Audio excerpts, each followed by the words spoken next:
নমস্কার বন্ধুরা, welcome to ইউনিকন। তো গাইস, এই ভিডিওতে আমরা আবারও কথা বলবো আইপিএল মেগা অকশন নিয়ে। এই ভিডিওতে আমরা কথা বলবো কোন কোন মেন বিদেশি বোলার কোন টিমে গেল সেই নিয়ে। তো লাস্ট অব্দি ভিডিওটা দেখতে থাকো। আমাদের চ্যানেলে প্রথমবার এলে আমাদের চ্যানেলটিকে সাবস্ক্রাইব করে তার পাশের বেল আইকনটাকে অবশ্যই অন করে দিও।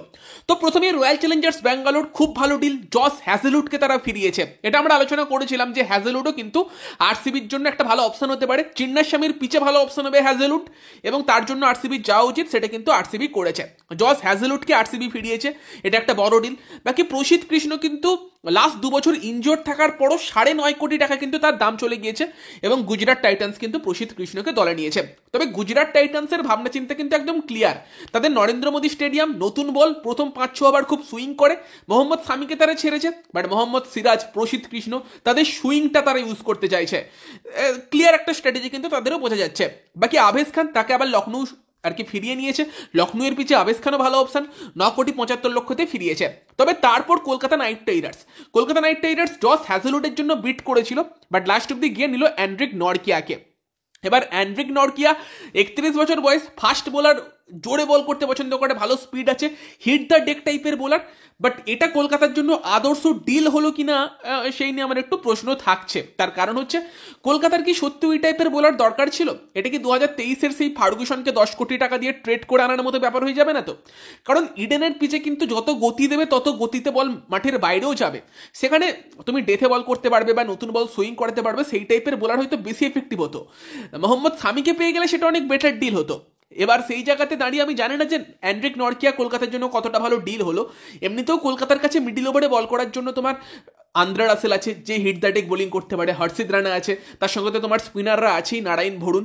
সেখানে কি একজন এমন বোলারের জন্য যাওয়া যেত না যে পাওয়ার প্লে বা ডেথে ভালো বল করতো? সেই টাইপের বোলারই কলকাতার জন্য বেস্ট হতো।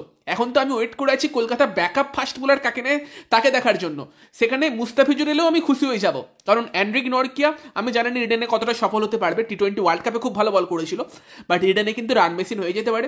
সেখানে হয়তো কিছু ম্যাচ পরেই তাকে চেঞ্জ করার পরিকল্পনাও কলকাতার হতে পারে। যাই হোক, এটা একটা ভয় আমার মনের মধ্যে, যদি ভালো করে তো অবশ্যই ভালো।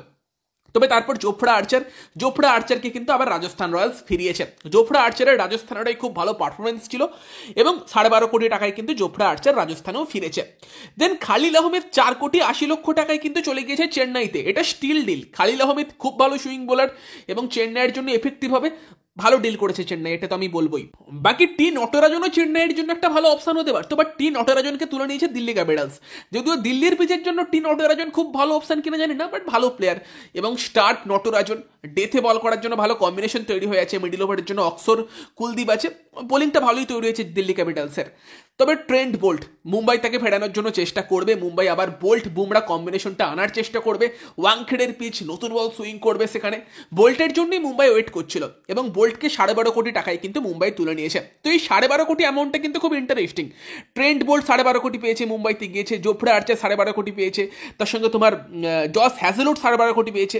তো মেন যারা বোলার ছিল তারা কিন্তু 12.5 কোটিতে বিক্রি হয়েছে।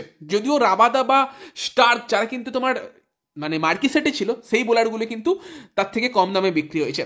তো এটা নিয়ে কি বলবে কমেন্টে জানিও। বাকি কিন্তু স্পিনারদের মধ্যে তিক্সানাকে রাজস্থান 4,40,00,000 তুলেছে, রাহুল চাহারকে হায়দ্রাবাদ পেয়ে গিয়েছে 3,20,00,000, এবং হায়দ্রাবাদ কিন্তু তারপর অ্যাডাম জাম্পাকেও নিয়েছে, সম্ভবত 2,40,00,000 টাকা খরচা করে। বাকি রাজস্থান রয়্যালস কিন্তু হাসারাঙ্গাকে সাইন করিয়েছে 5,25,00,000 টাকায়, সাইন করায়নি, অকশন থেকে কিনেছে। তো হাসারাঙ্গা আর্চার 7-8, ঠিক আছে, রাজস্থান কিন্তু ভালো ডিল করেছে আমার মনে হয় সেখানে হাসারাঙ্গা। নূর আহমেদ কিন্তু চেন্নাইতে লাস্টে 10 কোটিতে গেছে। এবার এখানে কিন্তু চেন্নাই 5 কোটিতে নূর আহমেদকে পেয়ে যাচ্ছিল। গুজরাট টাইটান্স তোমার RTM ইউজ করে, এবং সেখানে 10 কোটি সেটা কিন্তু চেন্নাই বাড়িয়ে দেয়। এবং তোমরা যারা আমার চেন্নাই নিয়ে ভিডিও দেখেছো তারা কিন্তু মানে আমি এটা বলেছিলাম যে আর কি মহেন্দ্র সিং ধোনি এই টাইপের bowler, left arm Chinaman type bowler কিন্তু পছন্দ করে। নূর আহমেদের জন্য চেন্নাই যেতে পারে। অ্যাকচুয়ালি চেন্নাইয়ের জন্য রাহুল ত্রিপাঠী, কনওয়ে, রাচেন রবীন্দ্র, নূর আহমেদ, এই প্রেডিকশনগুলো কিন্তু মিলে গিয়েছে। তোমরা আমার চেন্নাই নিয়ে যে ভিডিওটায় আলোচনা করেছিল সেই ভিডিওটা দেখতে পারো। খালিলের কোথাও কি বলেছিলাম মনে পড়ছে না এখন, বাট সেখানে কিন্তু চেন্নাই নিয়ে প্রেডিকশনগুলো খুব ভালো মিলেছে। মানে আমার ভাবনা চিন্তার সঙ্গে ভেঙ্কি মামার ভাবনা চিন্তা না মিললেও উল্টো দিকে কিন্তু চেন্নাইয়ের ম্যানেজমেন্টের ভাবনা চিন্তা মেলে, অনেক দলের ম্যানেজমেন্টের ভাবনা চিন্তা মেলে, এবং সেখানে ভেঙ্কি মামা একটু ডুবিয়েছে আর কি বলা যাবে। বাকিটা দেখা যাক কলকাতা কিরকম টিম কমপ্লিট করতে পারে। তো মেন বোলার কিন্তু এই প্লেয়ারগুলোই যারা বিক্রি হয়েছে। তোমাদের মতামত জানিও যে কারা সব থেকে বেস্ট ডিল পেয়েছে। আমার মনে হয় আরসিবির জন্য হ্যাজেলউড বা তোমার মুম্বাইয়ের জন্য ট্রেন্ট বোল্ট কিন্তু দারুণ অপশন হতে চলেছে। তো তোমাদের মতামত জানিও। বাকি ভিডিওটা ভালো লাগলে ভিডিওটাকে লাইক করে দিও, শেয়ার করে দিও। আমাদের চ্যানেলে প্রথমবার এলে আমাদের চ্যানেলটিকে সাবস্ক্রাইব করে তার পাশের বেল আইকনটাকে অন করে দিও। তো চলো গাইস, এই ভিডিওতে এই পর্যন্তই। Bye bye.